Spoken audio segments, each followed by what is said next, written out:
Namaste, everyone, and a very, very heartfelt thanks to Subrata Da, not just for this elaborate introduction, but also for organizing this, and Shankar Da and everyone that I've met. Really, it is very, the welcome is very warm, and I have to apologize that I'm not going to speak in Bengali, but I have taken permission from Subrata Da. Hindi English ka mix chalega, right? So that way is good. I mean, I can just go on in English, but I don't know, when we are talking about Sanatan Dharma, थोड़ा सा अपनी भाषा में अच्छा लगता है, वो naturally आ जाता है. So I will speak just for maybe half an hour or so, and then we can have a question answer. That way it will be more engaging. I have collected few passages from Sri Aurobindo, connecting it to the theme of my topic. So when Subrata Da was asking for possible topics to explore, I had given 3-4 suggestions, 3-4 ideas, and then this was finalized. It's called Sri Aurobindo and True Fulfillment of Sanatan Dharma. So it is not really a defense of Sanatan Dharma, because truth does not need defense. Sanatan Dharma does not need any saving. In fact, we are the ones who need to be protected under the umbrella of Sanatan Dharma. But whenever we gather in spaces like this, under their chhatra chaya, under their care, it is a way for us to invoke their presence and to remind ourselves again and again of all the great wisdom that they have given to us, and to remind ourselves how to make it a living part of our life, individual life and collective life, and which is what the Sanatan Dharma is.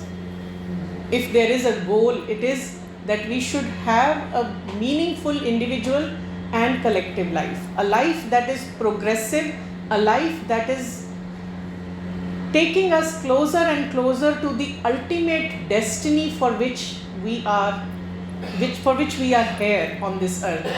So एक जगह पे श्री अरबिंदो बहुत सुंदर definition देते हैं सनातन धर्म की.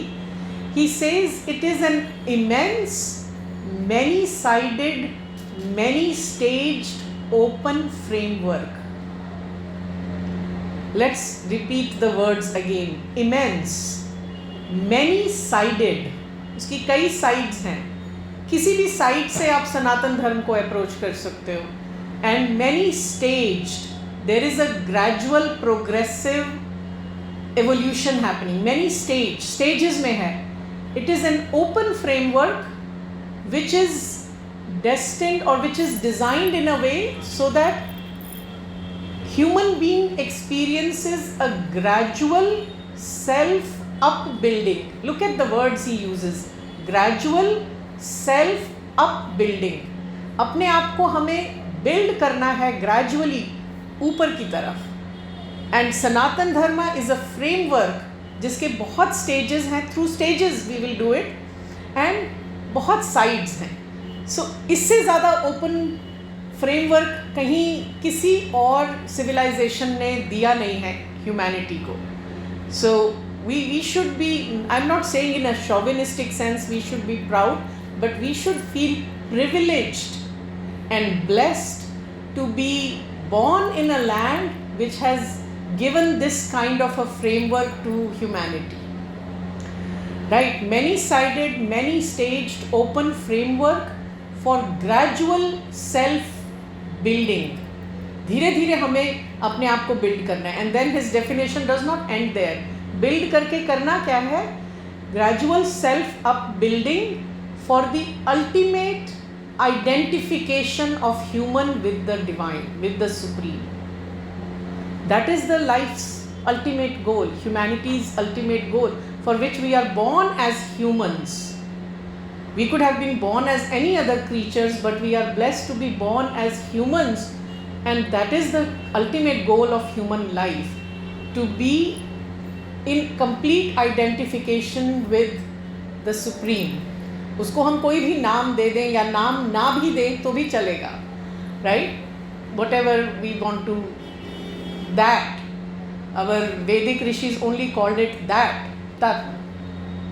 So, if this is what Sanatan Dharma is, what I am going to share in the next few minutes is that Sri Aurobindo's yogic work actually is a natural, inevitable fulfillment of the ultimate goal of Sanatan Dharma. So let me just make that case a little bit. And this is not me talking, ये सब श्री अरबिंदो माँ को पढ़ के और जितने मेरे teachers रहे हैं, साकार में आनंद भाई थे या और भी जितने टीचर्स रहे हैं, सुब्रतो दास से बातें करके, ये सब उनसे निकलता है. 2 लाइन है सावित्री में. I'll start with that. This is in book 11. Sri Aurobindo writes, heaven in its rapture dreams of perfect earth. Heaven in its rapture dreams of perfect earth. Earth in its sorrow dreams of perfect heaven. Casually ये पता नहीं कितनी बार मैंने lines पढ़ी होंगी, but lately मुझे ये लगने लगा है पिछले 2-3 सालों से कि this is an actual way how he is explaining what the ultimate destiny of humanity is. For Earth's destiny is Earth to become heaven. Earth in its sorrow dreams of perfect heaven. और बचपन में भी और अभी भी हम लोग ये कहानियाँ बहुत सुनते हैं, पौराणिक कहानियाँ, जिसमें जब भी धरती पे अत्याचार बढ़ता है, कभी रावण आया, उससे पहले हिरण्यकश्यप आया, कंस आया, तो पौराणिक कथाओं में ऐसा रहता है कि धरती माँ ब्रह्मा के पास जाती हैं या विष्णु के पास जाती हैं कि अत्याचार बढ़ गया है, अब आप किसी को भेजो, तो अवतार लेते हैं प्रभु, right? That is how it is. So earth in its sorrow dreams of perfect heaven. So when that particular time when I read this line, it occurred to me that it has a connection with that story from the Puranas where earth is going to the divine and saying, save me, protect me from the oppression of this asura, this hostile force that is acting. Because in earth, at the heart of the mother earth is an aspiration or a dream for becoming more than what it is, which is a perfect heaven. And why that aspiration is there, mother has explained that beautifully in her story of creation, that it is the Supreme Mother's holocaust, Supreme Mother's self-giving, which went down deep into inconscience as a ray of love, which made evolution possible. So the divine has sacrificed itself or herself for the purpose of this creation to happen, right? So because divine is there, everything is possible, and that is why this aspiration is there in matter, in earth, to become a perfect heaven. And it is that aspiration which actually comes to Sri Aurobindo's, which connects us to Sri Aurobindo's supramental yoga, where he says that this yoga is to make, it's not for me. He made it very clear. It is not for my transformation. It is for the earth consciousness, for the earthly life to become heavenly life, divine life. So when I start thinking like that, it just makes sense to me that in a way supramental yoga, the descent of supermind in Sri Aurobindo's physical, which happened way before 1956, and then the 1956 supramental manifestation that happened in ashram playground, all these were as if natural, inevitable next steps that had to happen. And when we connect this to the story of the Dashavatar, for example, especially starting with Parshuram, which is the Rajasic. Parshuram is symbolic of the Rajasic man, right, who is there with his raw strength. He is there to clean the earth of all the bad Kshatriyahood that had come. But it's a very Rajasic strength. And then comes Ram, whose avataric purpose Sri Aurobindo speaks of as the establishment of sattvic mind. And then comes Krishna, whose avataric purpose is to establish the overmental consciousness, right? So what is next? If going by one way to understand Dashavatar, we also include Buddha.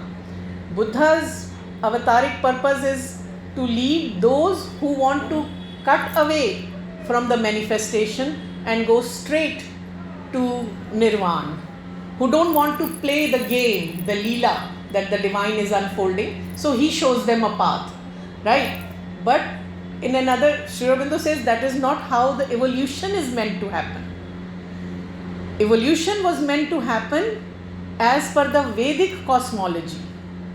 So in the Vedic cosmology, we have how the Vedic rishis have defined the upper hemisphere and the lower hemisphere, right? परार्धा जिसको कहते हैं और अपरार्धा. एक तो ऊपर में है higher hemisphere में, जिसमें है सत चित आनंदा, राइट? ये तीन हमारे 7 प्लेन ऑफ कॉन्शियसनेस कहते हैं ना, सप्त लोक, सप्त ऋषि. तो टॉप हेमिस्फेयर में आते हैं सत चित आनंदा. This is the higher hemisphere, parardha, para, which is beyond our own human consciousness. नीचे के 3 हैं मैटर, लाइफ, माइंड, अन्न, प्राण एंड मनस. अब इन 6 के बीच में, इन 3 और 3 के बीच में एक लिंक वर्ल्ड आता है जिसको महर्षलोक कहा गया है वैदिक कॉस्मोलॉजी में. उसका नाम श्री औरोबिंदो ने सुपर माइंड दिया है, जिसको वैदिक टर्मिनोलॉजी में और तरीके से भी कहा गया है कि it is the plane beyond mind, right? So it is also called as satyam, ritam, brihat. Satya means truth, hence the word supermind as truth consciousness in Sri Aurobindo's integral yoga. Ritam, which is perfect cosmic order, जिससे हमारे शब्द आते हैं ऋतु, season, कि एक particular cosmic एक order के हिसाब से वो चलता है. रितम से ही हमारा वर्ड आता है धर्म, जो आगे हमारी इस मैनिफेस्टेशन में ऑर्डर बनाए रखता है, राइट लिविंग का. और बृहत is vastness, right? So mind और सुपर माइंड के बीच में जो कई सारी स्टेजेस हैं वो श्री अरबिंदो ने डिस्क्राइब किए हैं. हायर माइंड से लेके higher mind, illumined mind, intuitive mind, over mind. Over mind is the plane of gods, जहाँ पे जिस कॉन्शियसनेस को एस्टैब्लिश करने के लिए कृष्ण का अवतार हुआ. क्योंकि कृष्ण लास्ट लाइन क्या कहते हैं गीता में कि सब धर्म छोड़ के मुझे सरेंडर कर दो, I will take care of it. But it is still the goal of moksha, spiritual liberation. But over mental consciousness के बाद जो नेक्स्ट लीप है, that is totally beyond mind, that is the supermind. वो काम बचा था जिसके लिए श्री अरबिंदो आए. क्योंकि अभी तक ओवर मेंटल कॉन्शियसनेस में भी क्या है कि ये जो वैदिक थॉट है हायर हेमिस्फीयर का और लोअर हेमिस्फीयर में, लोअर सच्चिदानंद के नीचे सब जगह पे मिक्सचर है, अविद्या का, इग्नोरेंस का, फॉल्सहुड का. इवन ओवर मेंटल कॉन्शियसनेस तक कहीं ना कहीं पे इग्नोरेंस का मिक्सचर रहेगा. That is the nature of this manifestation. Only super mind and beyond is complete truth consciousness. अब अगर आगे ह्यूमैनिटी को निकलना है, इवोल्यूशन में आगे जाना है, जो भी अपनी हमारी जो इवोल्यूशनरी क्राइसिस की प्रॉब्लम्स हैं उनको सॉल्यूशन उनका ढूंढना है, तो it will happen only when perfect truth consciousness is established. And who has done the work for that? It is Sri Aurobindo. So Sri Aurobindo का जो supramental yoga है to bring down the supermind is in a way taking the evolutionary process of Sanatan Dharma to the next logical step. That is why I say it is true fulfillment of Sanatan Dharma. And how I got even more convinced in my understanding, I will share this one letter of Sri Aurobindo from 1912. This was a letter he wrote from Pondicherry to Motilal Roy, with whom he had stayed in Chandanagar. And in this letter, Sri Aurobindo says 1912, let's remember this. And he said that जहाँ तक मेरे अपने योगा की बात है, it has come to a certain fruition, certain consummation. कुछ ऐसी realizations हो चुकी हैं जिनको final कहा जा सकता है. And from now onwards, all my yoga is to gain that practical Shakti which can actually take this yoga and make it for a yoga for the earth consciousness, no more for my own realization, but for the earth. And this is, he wrote 3-4 points in that letter stating out his objective. And this is like as if like he's giving us a blueprint of his work for the next 40 years that he did in Pondicherry. And I'll read it point by point. He wrote this in points.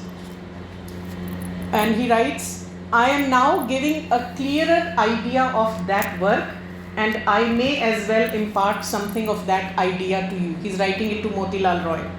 Number 1, to re-explain the Sanatan Dharma to the human intellect in all its parts from a new standpoint. Look at this word, from a new standpoint. Secret of the Veda, for example. This work is already beginning. He had already started doing some writing, and 3 parts of it are being clearly worked out. Shri Krishna has shown me the true meaning of the Veda. Not only so, but he has shown me a new science of philology, showing the process and origins of human speech so that a new Nirukta can be formed and the new interpretation of the Veda based upon it.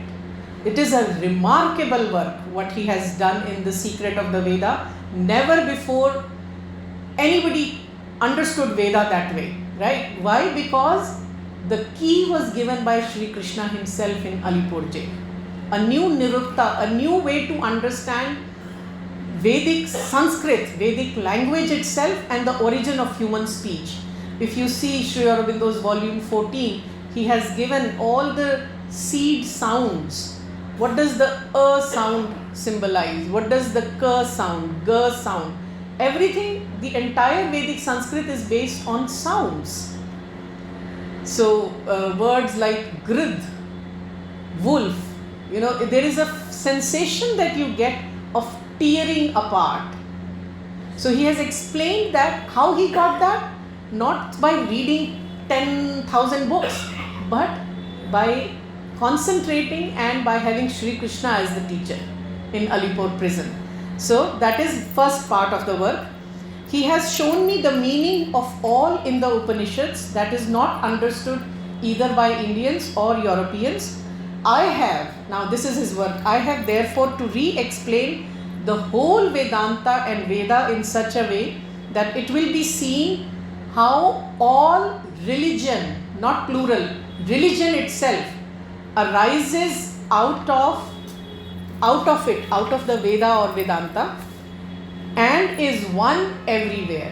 In this way it will be proved that India is the center of religious life of the world and its destined savior through the Sanatan Dharma. Later on, Sri Aurobindo will write somewhere that world has to make a choice. Either we go the way of the modern scientific rationalistic way of understanding life and goal of life, or we go the Indian way, which is the Sanatan Dharmic way. And the choice is very clear. If humanity has to save itself, it has to go the dharmic way. Because this is the only way which will not only allow science and spirituality to come together, but even those offshoots of religion, agnosticism, atheism, even developments that are yet to come out, like artificial intelligence, for example. It will provide a framework to even incorporate that without losing anything of its essence. So this is his first work, to reinterpret and re-explain Veda and Vedanta that has not been done before. The second point, he says, this is where his own yoga comes. On the basis of Vedic knowledge, to establish a yogic sadhana which will not only liberate the soul, सिर्फ मोक्ष प्राप्ति नहीं है हमारा goal, but prepare a perfect humanity and help in the restoration of the Satya Yuga. A new Satya Yuga, a higher Satya Yuga than what we know. Number 3, India being the center to work for her restoration to her proper place in the world.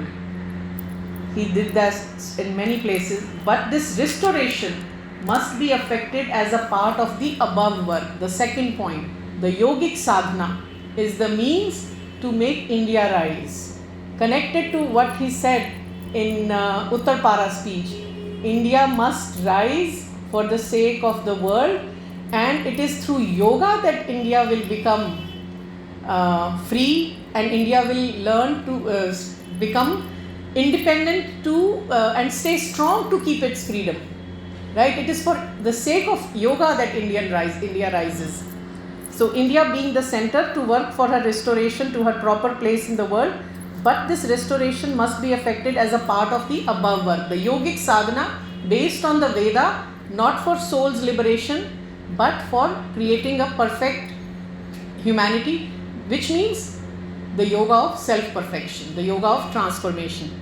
And number 4, a perfect humanity being intended society will have to be remodeled so as to be fit to contain that perfection. Not just individual perfection, but societal perfection, collective perfection, collective transformation. That is why his work on social philosophy, his work on human cycle, ideal of human unity, and then eventually Savitri, which goes beyond humanity to all existence, all manifestation. But it has to be done in life, in real time, not sitting in a cave, not sitting, doing as an ascetic practice with all the complications of life. That is why I understand he wrote volumes and volumes and volumes of letters replying to each and every query of people like Dilip Kumar Roy or Nirodha or many others, but these two come, because these two wrote the most number of letters. I think Dilip Kumar Roy has the highest number of letters written to Sri Aurobindo. So why? Because each and everything, questions about poetry, question about art, question about education, question about personal life, relationships, music, you name it, because this yoga has to be all encompassing, right? So this is, in his own words, he's laying out how his yogic sadhana from now on will be for the fulfillment of Sanatana Dharma. And there are few other points where I have found evidence of Sri Aurobindo stating how his work is connecting with this thing. One, Subrata Da has already mentioned about the Uttarpara speech. He speaks it very, very clearly. This is in 1909, so even before 1912. But I think there is another interesting speech he gave in 1908. And this was 14th March 1908, and he was invited by a group which was calling itself something for the protection of Hindu Dharma, some society for the protection of Hindu Dharma. Dharma Rakshini Sabha. But they had also approached the British Viceroy at that time asking for some special favors. So Sri Aurobindo, in his very quintessential, satirical, funny, humorous way. He was as if like giving them a lesson. You call yourself Society for the Protection of Hindu Dharma and you go pleading to the Viceroy, and look what he said there. He first described what Hinduism is and then he kind of like, जैसे कहते हैं ना, प्यार से तमाचा सा दे दिया छोटा सा. Hinduism is no sect or dogmatic creed, no bundle of formulas, no set of social rules, but a mighty, eternal and universal truth. It has learned the secret of preparing man's soul for the divine consummation of identity with the infinite existence of God. जो हमने पहले भी कहा कि that is the man's ultimate goal. Rules of life and formulas of belief are only sacred and useful when they help that great preparation. जो भी हम life के रूल्स बनाएं या अपना फेथ सिस्टम बिलीव्स रखें, they are only as good as they help us prepare for that final goal, which is identification with the, or consummation of identity, complete identification with the infinite existence of God. And then Sri Aurobindo says in his own Sri Aurobindonian style, and the first rule of life is that man must live the highest life of which he is capable, overcoming selfishness, overcoming fear, overcoming the temptation to palter with truth in order to earn earthly favors. So the first rule is live the highest of which we are capable, overcoming selfishness, fear, and never to compromise with truth because you want to win some earthly favor from someone. So this is like on the protection of human society. Why go pleading to Viceroy? And the first formula of belief is Satya Nasti Paro Dharma. There is no higher law of conduct than truth. तो अगर श्री अरबिंदो उत्तर पारा speech में जो बात करते हैं कि श्री कृष्ण का आदेश था, राइट, या उनका पौंडीचेरी जाने का कि श्री कृष्ण का आदेश था, अगर उनका पौंडीचेरी और उसके बाद का सारा काम उस आदेश को फुलफिल करने में लगा है, मैं समझती हूँ जो ये लास्ट सेंटेंस है ना, there is no higher law of conduct than truth. Sri Aurobindo का सारा yogic work is also based on this search for that final truth. What is, because truth is something, truth with small t, it will keep changing. जैसे कहते हैं relative रहता है, मेरा truth कुछ है, आपका truth कुछ है, right? मदर ने एक जगह लिखा था जो आश्रम में अभी भी लिखा है, वो सीढ़ी पे मदर के रूम में, श्री अरबिंदो के रूम में जाने से पहले cling to truth. But the story is कि मदर ने जब वो लगाया तो उसके बाद बहुत लोगों ने कह दिया किसका ट्रूथ, मेरा ट्रूथ, उस दूसरी साधिका का ट्रूथ या दूसरे साधक का ट्रूथ. ट्रूथ तो बहुत है, but what is the truth with the capital T, which is just one. So entire yogic work of Sri Aurobindo is about seeking that one truth which is not possible anywhere below supramental consciousness, because everything lower than that is mixed up with falsehood. Because that is the Vedic truth that our rishis have given, how this manifestation has come about. That is what is there in the Veda. So, if until that supramental, that supermind can be established on earth, perfect truth is not possible. So yes, first law of conduct is truth, none other than truth. But then he is also saying, try to live life in the way of at the highest truth of which you are capable. Tomorrow you may evolve, your truth may shift, your truth will become higher, live up to that, live by that. This is the gradual self-upbuilding. So he's giving as if he's giving us a formula also, how to live the Sanatan Dharma, just by these two things, first rule and first belief. First rule is live the highest that you are capable, overcoming fear, overcoming selfishness.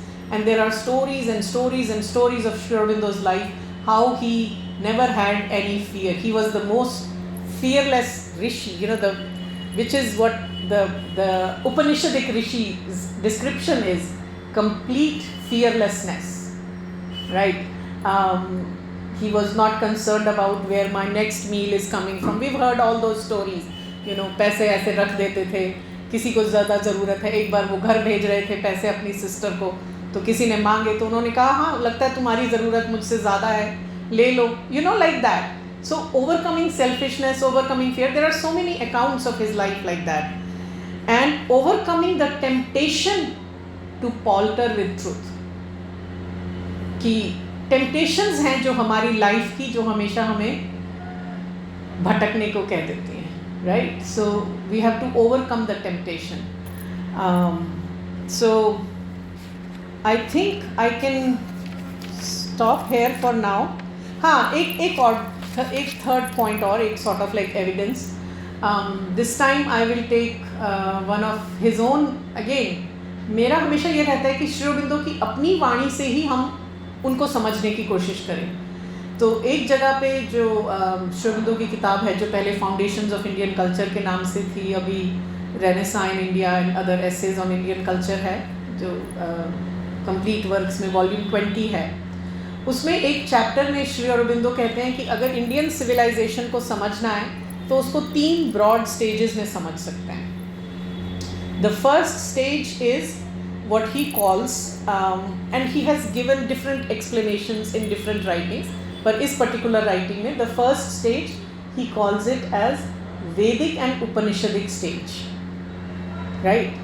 Second is the Purano-tantric stage, and the third is under preparation. उसका कोई नाम नहीं दिया उन्होंने. Now what is this Vedic Upanishadic stage?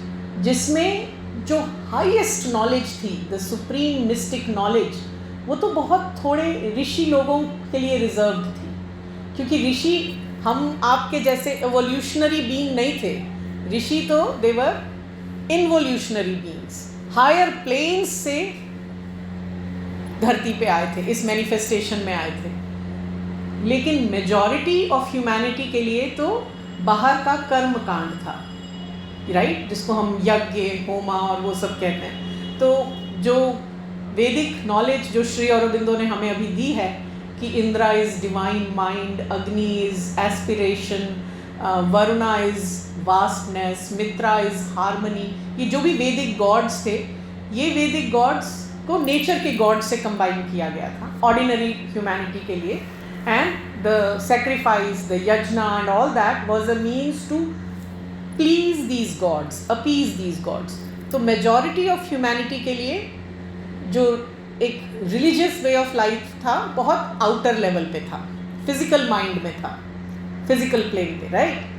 ये उपनिषदिक ऋषिज जो आए उन्होंने वैदिक नॉलेज को थोड़ा फिलॉसफी से कनेक्ट किया, थोड़ा सा हायर माइंड में है, बट फिर भी उन्हीं लोगों को जो ऋषि हुड रखते थे, जिनके अंदर ऋषित्व था, जो समझ सकते थे. मेजॉरिटी अभी भी वैदिक कर्मकांड में थे और तभी से फिर वैदिक कर्मकांड बहुत रिजिड होता चला गया. फिर आई बीच में एक छोटी सी स्टेज फिलॉसफीज़ की, दर्शन की, जिसमें इसको और मेंटलाइज किया गया उपनिषदिक फिलॉसफी को. That was still the Vedic Upanishadic stage followed by the darshanas, जो हमारे षड दर्शन जिसको फिलॉसफी में कहा जाता है, हमारे 6 जो मेन दर्शन है, सांख्य, द्वैत, अद्वैत, things like that, Vishishta Advaita and all that. जो second stage of Indian civilization थी, उसमें ये सारा नॉलेज थोड़ा इंटरनलाइज होने लगा. अभी ये रियलाइज़ हुआ कि ह्यूमैनिटी को अब सिर्फ बाहर के कर्म कांड से नहीं, ह्यूमैनिटी के अदर ह्यूमन बीइंग के अदर पार्ट्स को भी टच करना है. तो पौराणिक, तांत्रिक, और बीच में इसमें इतिहास भी आया, इससे पहले थोड़ा, तो पुराना से पहले ही या आसपास ही इतिहास, जिसमें खास हम रामायण और महाभारत को इंक्लूड करते हैं. इतिहास का पर्पज़ ही श्री अरबिंदो एक्सप्लेन करते हैं कि वो ये था कि वैदिक ट्रूथ्स को स्टोरीज़ के थ्रू ह्यूमैनिटी में स्प्रेड करना, क्योंकि majority of people connect through stories, legends. कुछ ना कुछ उसमें हिस्टोरिकल एलिमेंट था. कृष्ण के महाभारत में तो था कि Krishna was such and such, and Dhritarashtra का भी मेंशन आता है उपनिषद में. So there are some historical truths. उसके आसपास बहुत सारी लेजेंड्स जोड़ के एक काव्य लिखा गया, राइट? जिसमें सब कुछ है. महाभारत में तो सब कुछ है, कुछ ऐसा नहीं है जो लाइफ में जो महाभारत में नहीं है, और ऐसा, ये श्री अरबिंदो के अपने शब्द हैं, और ऐसा कुछ महाभारत में नहीं है जो लाइफ में नहीं होता, right? But so that part, and then came Puranic ग्रंथों में और भी ज़्यादा इमेजिनेशन का यूज़ हुआ। क्यों? क्योंकि हमारे अंदर एक पार्ट है जो स्टोरीज से, जो इमेजिनेशन से, मैजिक से, यू नो, जिन चीज़ों को हम बिलीव नहीं कर सकते ordinary logical mind, but there is a part in us that does not want to, that is not always logical, it enjoys fantasy, it enjoys imagination. तो पौराणिक कथाओं में वो बहुत मिला, उस पार्ट को सेटिस्फाई किया। Then come tantra. अब तंत्रा से जितनी आज हम पूरा टेम्पल वर्शिप देखते हैं, ये सब तांत्रिक उपासनाओं से निकला है। इसने हमारे एस्थेटिक पार्ट को बहुत सेटिस्फाई किया, राइट? और तंत्रा में एक और पर्पस भी ये था कि फेमिनिन पार्ट, शक्ति, जो वेदांतिक में, वैदिक वेदांतिक में पुरुषा पार्ट को एम्फसाइज किया जा रहा था, प्रकृति का पार्ट तांत्रिक उसमें आया। ये सब इंडिया की सिविलाइजेशन में पहले 2 फेजेस में हो चुका था। हमारे ऋषि लोग ये एक्सपीरियंस, ये समझ चुके थे कि धीरे धीरे ह्यूमैनिटी के हर पार्ट्स को टच करना है। अब जो बचा था वो 3rd फेज में है, for which Shri Aurobindo said that it's a long time in preparation. What is the 3rd part? Where each and every aspect of life will be touched by the spirit, including the very material life, so that it becomes ready for transformation. ये जो part है, ये exactly Shri Aurobindo का integral yoga है। This yoga has to be done in life. He did not escape. आज ही हम सुबह विक्टोरिया मेमोरियल गए थे, तो जो ऊपर में एक नई गैलरी बनाई है, विप्लव इंडियन रेवोल्यूशनरीज की गैलरी, उसमें श्री अरबिंदो के लिए नीचे क्या लिखा है, मैंने उसकी फ़ोटो लिया यही देखने के लिए कि आगे कभी यूज़, बच्चों से स्पेशली जब बात करते हैं। उसमें लिखा है, in 1910 Sri Aurobindo escaped to Pondicherry to avoid getting arrested again for sedition, and there he engaged in spiritualism and died in 1950. Okay. 1910 onwards he escaped to Pondicherry, but I can't expect Indian government to understand this, but for us it is important to understand he never escaped. He was living in full light. There was a British officer standing outside the ashram for so many decades, right? He never hid himself. He was not hiding. He was out in the plain sight, but his work required him to stay in a room, not go out in public. So his work was to bring down some force of consciousness which will make the 3rd step possible, which is that entire life has to feel the touch of the spirit.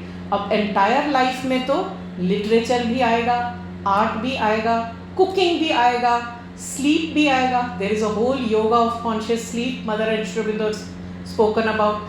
Entire life में सब कुछ आएगा. Love, human relationships, money for that matter. What should be our attitude towards money, right? Money कमाना कोई गलत बात नहीं है, but किस attitude से उसको hold करना है.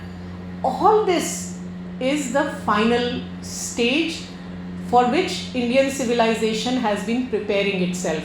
And look what Sri Aurobindo writes somewhere in the same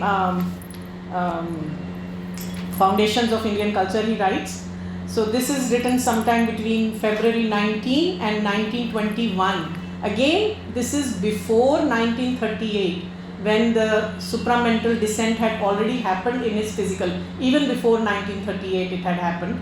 But we know from evidence, certainly 1938 he has talked about it, or 36 there are letters. So between February 19 and 21 he is writing this. Only when this third largest sweep of spiritual evolution has come into its own, we can say that Indian civilization has discharged its mission, has spoken its last word, and has crowned and completed in its office of mediation between the life of man and the spirit. I read it and I just get goosebumps that sometime between 19 and 1921 he's saying that how Indian civilization will fulfill its purpose. और जब हम Indian civilization word कर रहे हैं हम basically सनातन धर्म की बात कर रहे हैं. There is no other Indian civilization outside of what we understand as Sanatan Dharma. Only when this third sweep is fulfilled, then Indian civilization would have fulfilled its purpose. And what is the work? To mediate between life of man and the spirit. I mean, I don't know, every time मैं श्रीअरबिंदो के letters और योगा भी पढ़ती हूँ तो मुझे यही लगता है बस हर जन इसी पुण्य भूमि पे लेना है जहाँ पे इस तरह की हमें एक विजन दी गई है, इस तरह का एक फ्रेमवर्क दिया गया है जिससे हम इस प्रोग्रेस के लिए जा सकें. सो आई थॉट कि आई जस्ट शेयर दीज 3-4 जिसको कहते हैं ना मॉडर्न लैंग्वेज में data points from Shri Aurobindo's own writings, ताकि ये जो टॉपिक है कि how Shri Aurobindo's own yoga is a way to understand the true fulfilment of Sanatan Dharma. So we can have some question answers if there are any.